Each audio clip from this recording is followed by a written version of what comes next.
사무엘하 21장 15절에서 22절 말씀 함께 읽었습니다. 15절에 보니까 블레셋 사람이 다시 이스라엘을 치거늘 다윗이 그의 부하들과 함께 내려가서 블레셋 사람과 싸우더니 다윗이 피곤하매 그렇게 시작하고 있습니다. 오늘은 다윗과 그와 함께했던 그의 용맹스러운 그의 용사들에 대해서 말씀을 하고 있지요. 어제도 말씀을 드렸지만 사무엘하 21장부터는 첨부된 부록과 같은 책이다 그렇게 말씀을 드렸습니다.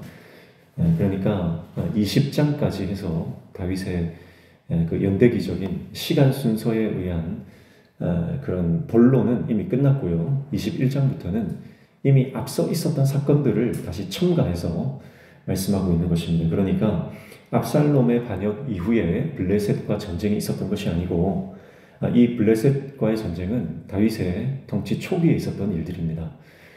그래서 블레셋은 이미 이제 더 이상 다윗의 왕국에 전쟁을 걸 수 없는 그런 이제 상황에 놓여 있는 거예요. 그러니까 이 블레셋과의 전쟁이 그 이후에 20장 이후에 일어난 사건이다 이렇게 보시면 안 되고요.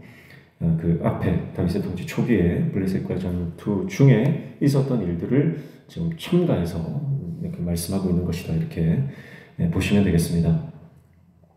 그래서 오늘 15절 마지막에 보니까 다윗이 피곤함에 그랬습니다. 다윗이 피곤함에. 다윗은 골리앗을 쳐 죽인 용장이고요. 그는 전쟁에 뼈가 굵은 사람입니다. 그래서 잔뼈가 굵었죠. 그래서 다윗은 어디를 가나 승리했고 하나님께서는 다윗을 어디를 가나 이기게 하셨다 그렇게 말씀을 하셨죠. 그럼에도 불구하고 다윗도 피곤할 때가 있었다라고 하는 것입니다. 이것은 다윗이 위기를 만나고 또 이 각계 이 전투에서 굉장히 위기를 만난 적도 있었다라고 하는 것을 보여주게 됩니다. 그러니까 이 말은 다윗의 전쟁 승리가 다윗 혼자만의 일이 아니다라고 하는 것을 말씀이 보여주기 위함이라고 볼 수 있어요.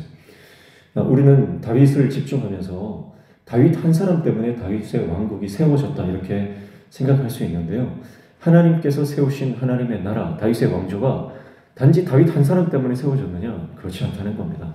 다윗이 위대한 하나님의 종이었지만 다윗 한 사람 때문에 그 나라는 세워질 수 없는 것을 말씀하고 있는 거예요. 다윗 주위에 있는 많은 용사들, 다윗을 돕는 많은 조력자들이 있었기 때문에 다윗의 왕국이 세워질 수 있었다고 하는 것을 오늘 보여줍니다.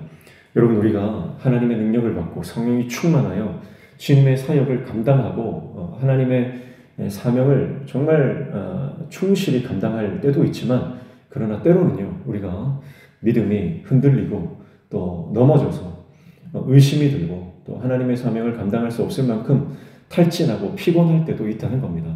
사람이 언제나 이렇게 똑같을 수는 없는 거죠. 힘들고 어렵고 피곤하고 지칠 때도 있는 겁니다. 그러나 그때의 하나님은 우리가 지친 채로 피곤한 채로 그렇게 쓰러진 채로 가만히 두지 않으시고 하나님의 사람들, 하나님께서 보내신 그 사람들을 통해서 우리를 도우시고 우리의 모든 역경을 헤쳐나갈 수 있는 하나님의 사람들을 붙여주시는 줄로 믿습니다.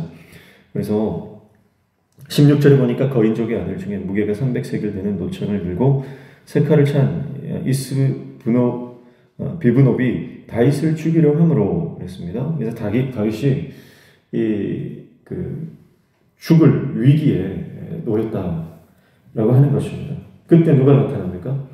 17절 스루야의 아들 아비새가 다윗을 도와 그 블레셋 사람을 쳐 죽이니 그때에 다윗의 추종자들이 그에게 맹세하여 이르되 왕은 다시 우리와 함께 전쟁에 나가지 마옵소서 이스라엘의 등불이 꺼지지 말게 하옵소서 하니라 이렇게 말하고 있습니다.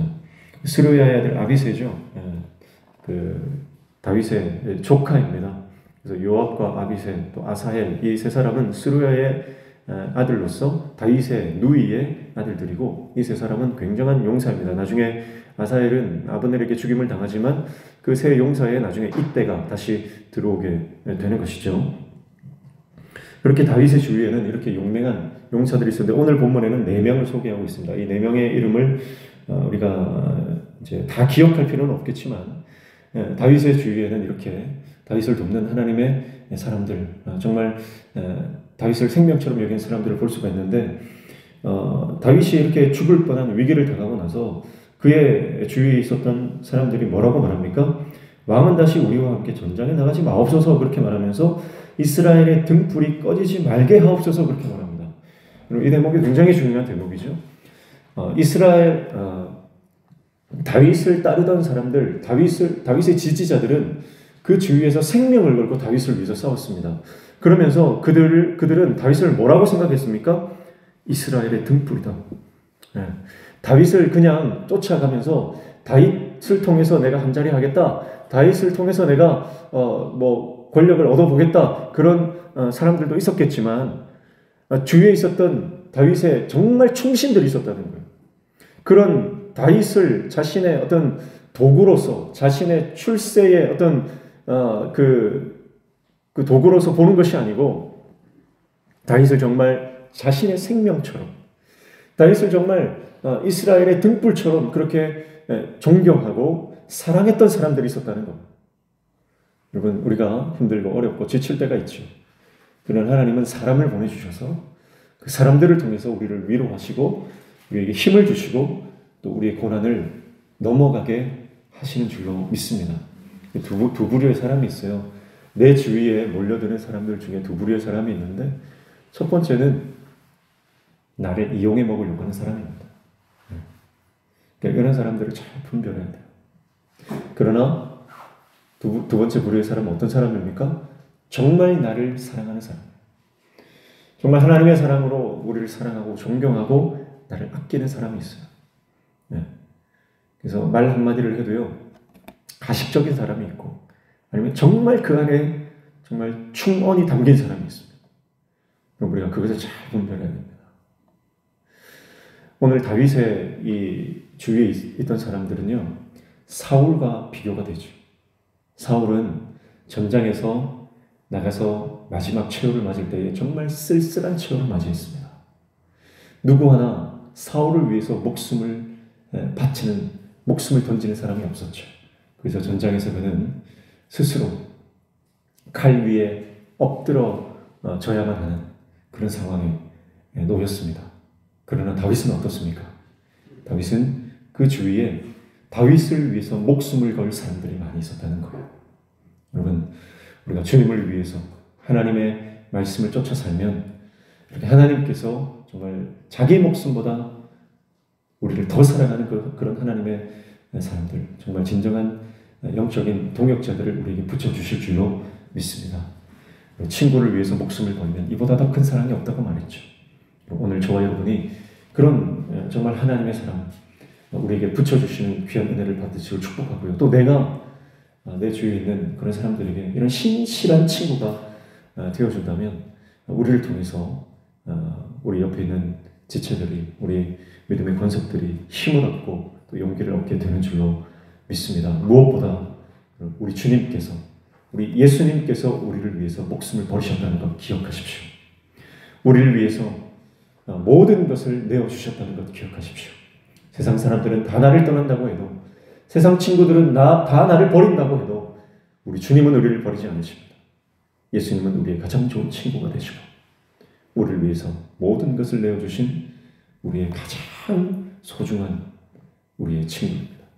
그분이 지금도 우리를 사랑하시고 그분이 지금도 우리를 바라보시며, 우리는 세상을 살아가면서 여러 가지 바라보고 시선을 돌립니다. 그러나 주님의 시선은 항상 우리에게 고정되어 있습니다. 오늘 저와 여러분에게 그분의 시선이 고정되어 있는 줄로 믿습니다. 영원히 우리와 함께 할 수 있는 사람은 아무도 없습니다.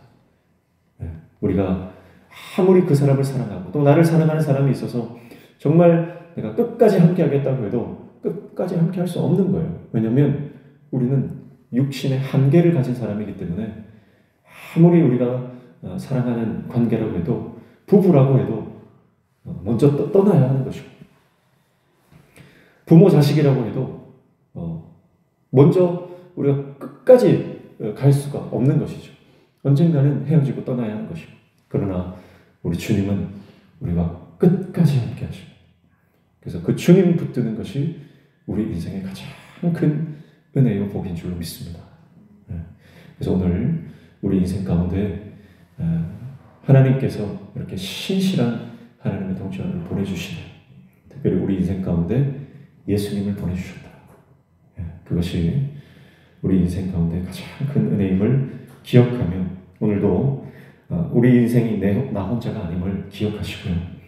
하나님께서 우리와 함께 하심을 우리가 믿음으로 바라보며 오늘 하루 주님과 동행하는 복된 하루 되시기를 축복합니다. 그리고 우리 믿음의 공동체가 이 다윗의 공동체처럼, 다윗의 왕국처럼 정말 서로를 위해서 모든 것을 내어줄 수 있는 그런 믿음의 공동체, 사랑의 공동체, 그런 운명 공동체로 함께 갈 수 있는 우리 명신교회 모든 성도님들, 우리 믿음의 권속들 되시기를 주님의 이름으로 축복합니다. 기도하겠습니다. 하나님 아버지, 다윗 주위에 있었던 그 다윗의 용사들, 하나님께서 다윗 주위에 신실한 하나님의 사람들을 보내주셔서 다윗을 지키시고 보호하신 것을 우리 말씀을 통해 봅니다. 오늘 우리 인생 가운데도 이런 신실한 동역자들을 붙여 주시옵소서. 또 내가 이런 신실한 하나님의 사람이 될 수 있도록 우리 가운데 믿음과 능력과 지혜와 용기를 허락하여 주시옵소서. 무엇보다 우리 예수님께서 우리를 위해서 우리가 피곤하여 지쳐 능히 전쟁을 치를 수 없는 그런 상황 가운데 죽음의 위기 가운데 있을 때에도 주님은 우리의 힘이 되시고 능력이 되시고 우리의 마음의 위로가 되심을 기억하며 주님 붙들고 나아가는 하나님의 종 되게 도와주시옵소서. 오늘도 간구하며 기도하는 모든 제목들 응답하여 주시고 우리 삶에 막혀진 문제들 열려지는 형통의 은혜를 허락하여 주시옵소서. 예수님의 이름으로 기도드리옵나이다.